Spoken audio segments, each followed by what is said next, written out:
La plupart des gens passent leur vie entière à jouer petit. Pas parce qu'ils manquent de talent, pas parce qu'ils manquent d'intelligence, mais parce qu'ils ont appris très tôt à ne pas trop vouloir, à ne pas trop rêver, à rester raisonnable, à être réaliste.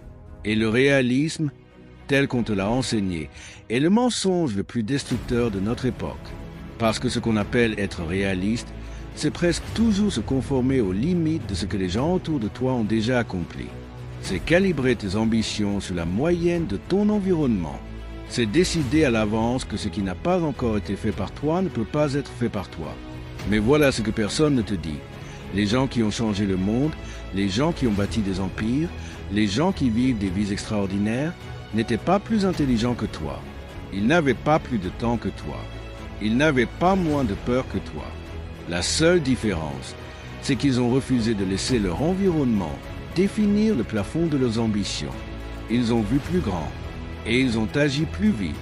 Aujourd'hui, je veux t'offrir ces deux clés, pas comme des slogans, pas comme de la motivation creuse, comme une philosophie de vie complète ancrée dans des mécanismes réels, des exemples concrets et une vérité que tu peux commencer à appliquer dès aujourd'hui. Commençons par voir plus grand. Et pour ça, je dois d'abord te parler de ce qu'on appelle le plafond de verre intérieur. Tout le monde connaît le plafond de verre externe, celui imposé par la société, par les systèmes, par les structures en place. Mais le plafond le plus puissant, le plus difficile à briser, c'est celui que tu as construit toi-même. Celui que tu ne vois même plus parce qu'il est devenu invisible à force d'être là. Ce plafond, il s'est formé progressivement, à travers chaque fois qu'un adulte t'a dit sois raisonnable, à travers chaque fois que tu as vu quelqu'un de ton entourage échouer que tu as inconsciemment enregistré. Voilà ce qui arrive quand on vise trop haut, à travers chaque rêve que tu as eu et que tu as toi-même étouffé avant qu'il ne soit exposé au jugement des autres. Brique après brique, tu as construit ce plafond. Et aujourd'hui, il est si solide, si naturel, que tu n'imagines même plus ce qu'il y a au-dessus. Mais il y a quelque chose là-haut. Il y a une vie là-haut que tu ne te permets pas encore d'imaginer. Steve Jobs avait une expression pour décrire sa capacité à ignorer ce plafond. Il l'appelait le Reality Distortion Field, le champ de distorsion de la réalité. Les gens autour de lui le décrivaient comme une capacité presque surnaturelle à convaincre tout le monde, y compris lui-même, que l'impossible était faisable. Ses ingénieurs venaient le voir en lui disant qu'une chose était techniquement irréalisable dans les délais impartis. Et Jobs les regardait, refusait d'accepter cette réalité et repartait. Et souvent, ils y arrivaient, pas parce que la physique avait changé, mais parce que la croyance avait changé. Parce que quand quelqu'un de suffisamment déterminé refuse les limites conventionnelles se déplacent. Je ne te demande pas de nier la réalité. Je te demande de questionner les limites que tu as acceptées sans les avoir jamais vraiment testées. Pense à la vision que tu as de ta vie dans 10 ans. Maintenant, multiplie-la par 10. Pas par 2, par 10. Qu'est-ce que ça donnerait? Qu'est-ce que ça changerait? Et surtout, qu'est-ce que tu ressentirais dans ton corps en imaginant cette version de ta vie décuplée? Est-ce que tu ressentirais de l'excitation, de la peur, les deux en même temps? Parce que si tu ne ressens pas un léger vertige en imaginant ta propre vision, c'est que ta vision n'est pas encore assez grande. Une vraie grande vision doit te faire peur. Elle doit te sembler presque irresponsable. Elle doit te faire penser, est-ce que je suis sérieux là? Est-ce que c'est vraiment possible pour quelqu'un comme moi? Et c'est exactement à ce moment-là, quand tu commences à douter de toi-même face à la grandeur de ta propre vision, que tu dois tenir bon. Parce que ce doute n'est pas la preuve que la vision est irréaliste. C'est la preuve qu'elle est suffisamment grande pour te transformer en la poursuivant. Elon Musk voulait coloniser Mars. Pas améliorer les fusées existantes, coloniser une autre planète. Quand il a présenté cette vision pour la première fois, des experts en aérospatial, des gens qui avaient passé leur vie entière dans l'industrie, ont ri, ouvertement, parce que c'était absurde, parce que c'était irresponsable, parce que personne n'avait jamais fait ça. Et maintenant, SpaceX est l'une des entreprises les plus avancées technologiquement de l'histoire humaine. Et les fusées qu'on croyait impossibles à réutiliser atterrissent debout sur des plateformes en pleine mer. La leçon n'est pas que tu dois vouloir aller sur Mars. La leçon, c'est que la taille de ta vision détermine la taille de ton action.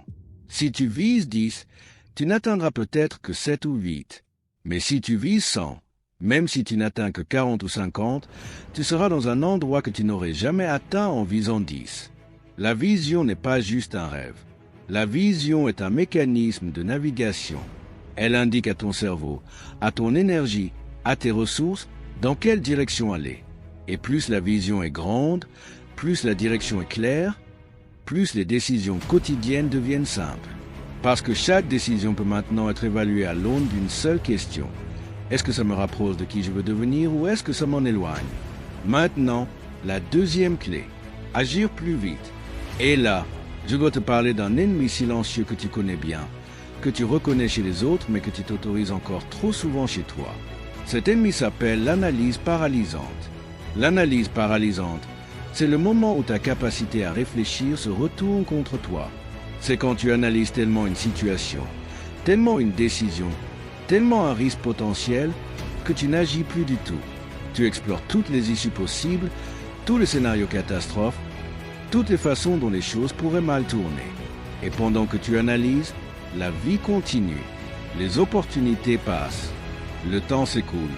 Et toi, tu restes là, dans ta tête, à réfléchir à comment agir plutôt que d'agir.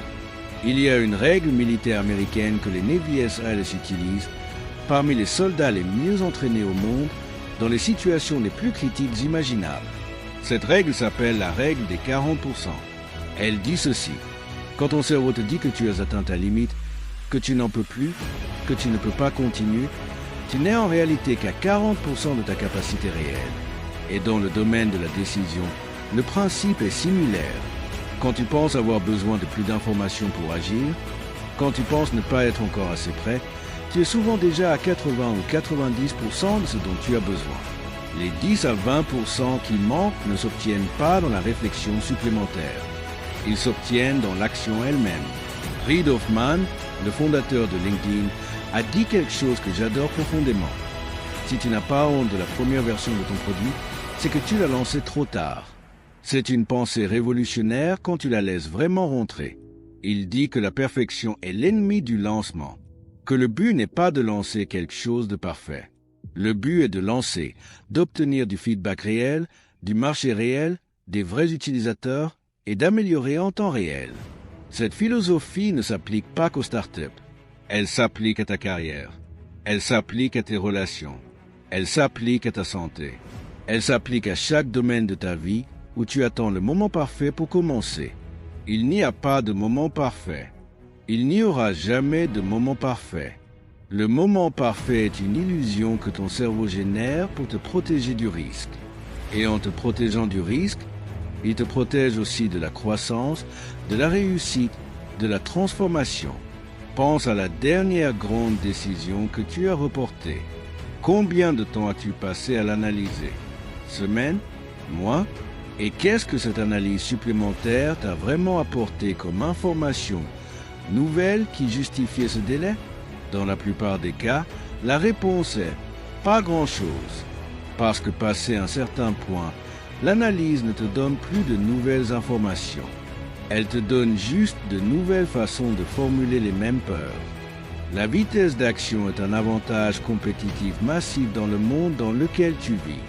Dans un monde qui change à la vitesse où il change aujourd'hui, celui qui agit vite apprend vite, s'adapte vite et accumule une expérience que celui qui réfléchit encore n'a même pas commencé à construire.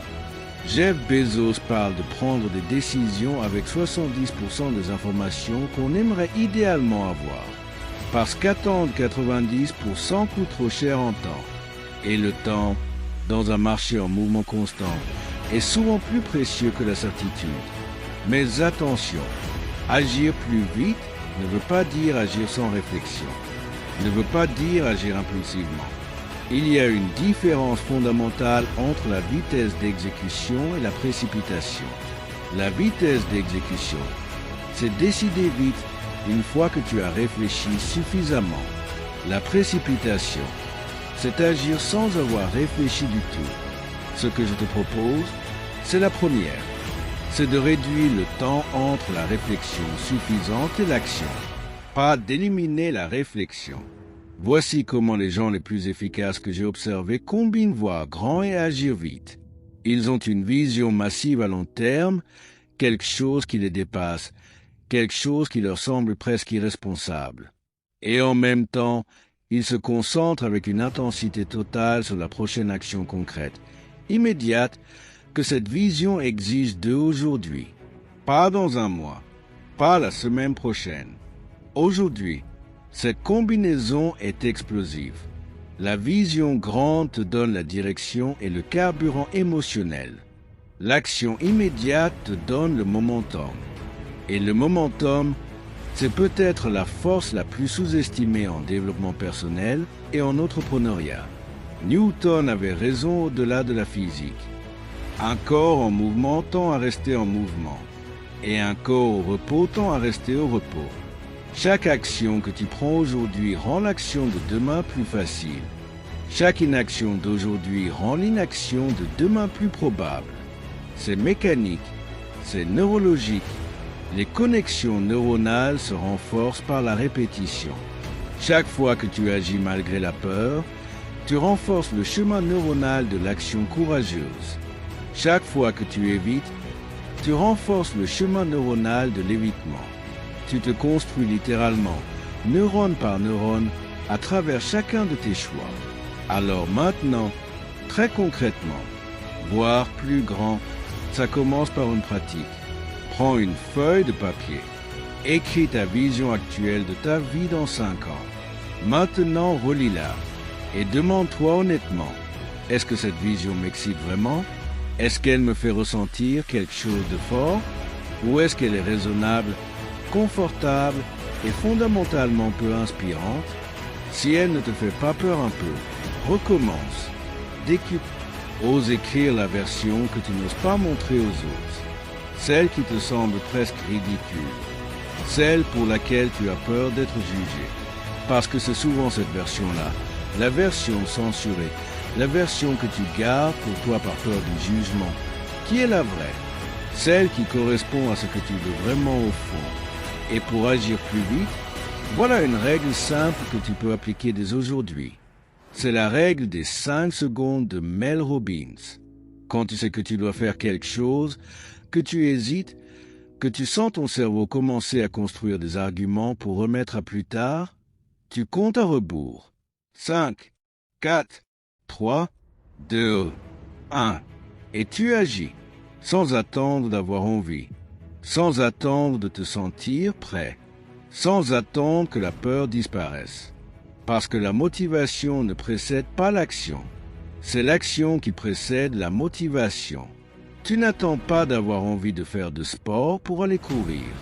Tu vas courir et au bout de 10 minutes, l'envie arrive. Tu n'attends pas d'avoir envie de travailler sur ton projet pour ouvrir ton ordinateur. Tu ouvres ton ordinateur, tu commences et la dynamique s'installe.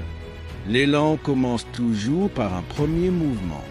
Toujours, sans exception. Je veux te laisser avec cette image.